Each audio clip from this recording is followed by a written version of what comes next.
mudar num instante. Um telefonema no meio da noite, uma consulta ao médico, uma carta, uma curva numa noite chuvosa e toda a sua vida muda. Você sai de um encontro como este e está indo para sua casa. Você não vê a placa de pare e outro carro passa pela placa e bate no seu carro.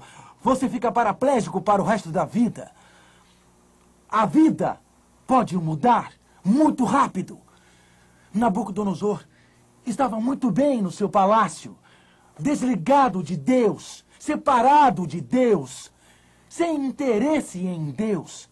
Mas uma noite, Deus se manifestou.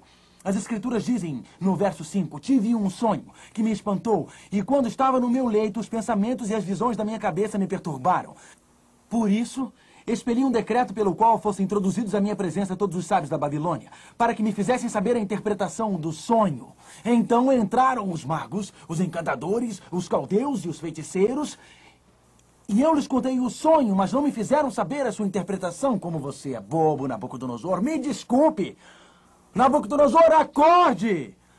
Nós já vimos essas pessoas antes, os astrólogos, os magos, os feiticeiros, nós já os vimos antes. E onde foi? Qual foi o capítulo que nós falamos sobre eles? Capítulo 2. E eles vieram, e o rei teve um sonho. Foi Nabucodonosor quem teve um sonho, não foi? E ele chamou os astrólogos e disse a eles, olhem para as estrelas e me falem sobre o futuro. Desculpe, Nabucodonosor, não sabemos.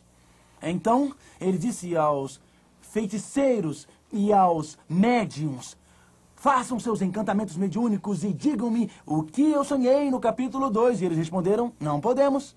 Então disse aos mágicos, ok, derramem óleo na água e leiam os desenhos. Cortem o fígado do boi ao meio. O que eu sonhei, qual o significado, desculpe, mas não sabemos. Agora olhe, Nabucodonosor. Se eles não conseguiram no capítulo 2, por que então você manda chamá-los no capítulo 4? Será que você não tem bom senso? Às vezes somos muito tolos, não é? Muito tolos. Olha o que diz no verso 8. Por fim se apresentou Daniel. Aqui diz por fim. Você, às vezes, tem a síndrome de Nabucodonosor? Você se preocupa, seu estômago está enjoado, você está cheio de ansiedade e você faz tudo o que pode para resolver o seu problema. Você corre para cá, corre para lá, vai para o telefone e liga para um e para outro e para outro e para outro. E por último, você se ajoelha e ora. Eu acredito que às vezes todos nós temos a síndrome de Nabucodonosor. Eu sei que eu tenho, assim como você também. Na síndrome de Nabucodonosor, Daniel entrou por último. Oh, que o céu possa nos ajudar a primeiro ajoelhar-nos e buscarmos a Deus. O que você diz? Aprender que existe um Deus no céu que anseia resolver os problemas do nosso coração. Então Daniel entra e Beltesazar diz, eu sonhei.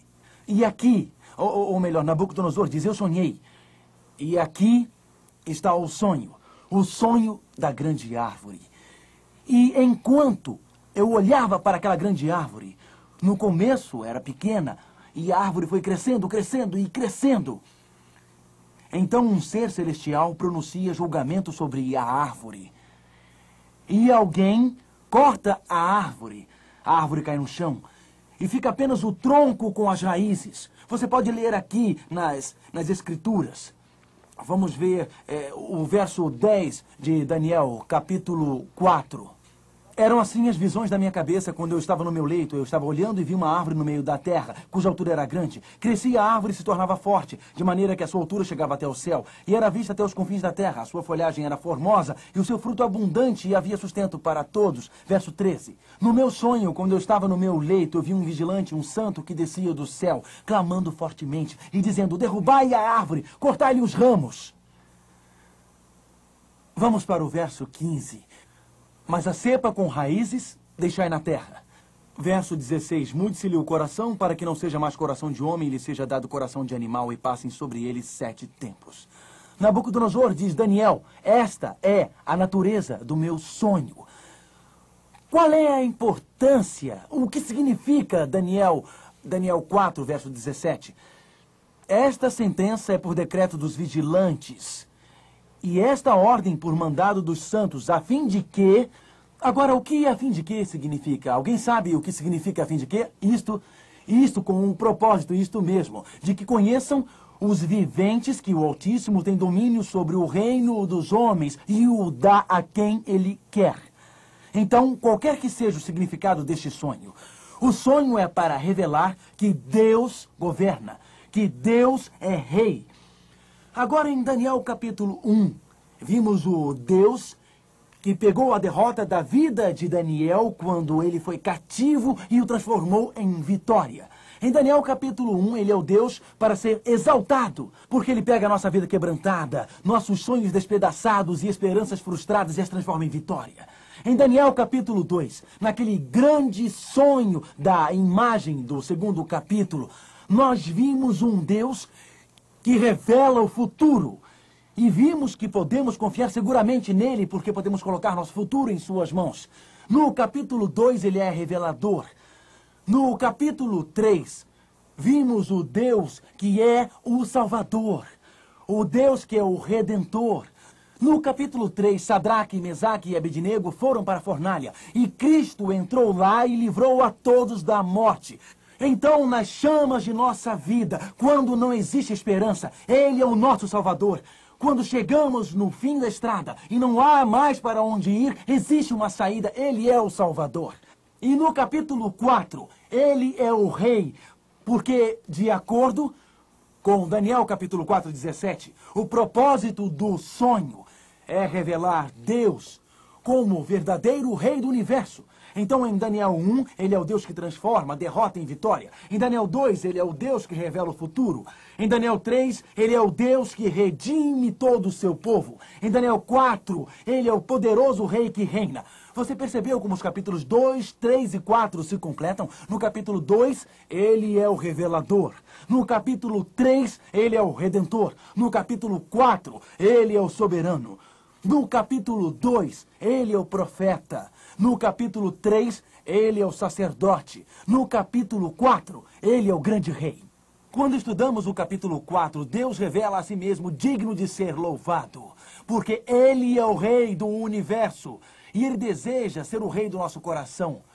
Nabucodonosor estava no seu palácio e não havia reconhecido o Deus do universo como o rei do seu coração. Como resultado, Deus lhe enviou um aviso. Uma noite ele teve o sonho da grande árvore. A árvore crescia, as aves do céu faziam moradas nos seus ramos. Os animais do campo achavam sombra. E enquanto a árvore crescia, um decreto veio do céu. E aquele decreto dizia: derrubai a árvore. E a árvore foi derrubada, ela caiu.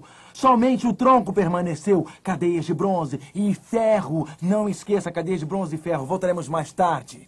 Agora, se você fosse Nabucodonosor e se Daniel tivesse anos antes interpretado o sonho da grande imagem do capítulo 2, o que você pediria a Daniel no capítulo 4? Você diria: Daniel, por favor, interprete o sonho para mim.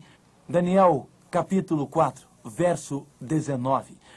Então Daniel, cujo nome era Beltesazar, esteve atônito por algum tempo, e os seus pensamentos o turbavam. Então lhe falou o rei e disse: Beltesazar, ou Daniel, não te perturbe o sonho nem a sua interpretação. Respondeu Beltesazar, o Daniel, e disse: meu senhor, o Senhor seja contra os que têm ódio e a sua interpretação para os teus inimigos. Preste atenção neste verso. Daniel não disse: Nabucodonosor, vou me vingar de você agora! Olha, Nabucodonosor, você destruiu a minha cidade, Jerusalém. Você me levou cativo, fez o que quis. Você está tendo o que merece. Seu reino está caindo. Aleluia! Louvem ao Senhor, batam palmas. O rei pagão vai cair como a cidade de Jerusalém. Daniel sabia que ele nunca influenciaria seus inimigos, a não ser amando-os. Daniel é um exemplo extraordinário de que alguém em cativeiro, maltratado e injustiçado, não se torna amargo e sim melhor. Daniel foi levado de sua terra natal quando tinha 17 anos. Nunca mais viu seu pai, nunca mais viu a sua mãe, nunca mais poderia se casar com a mulher de seus sonhos. E aqui, num reino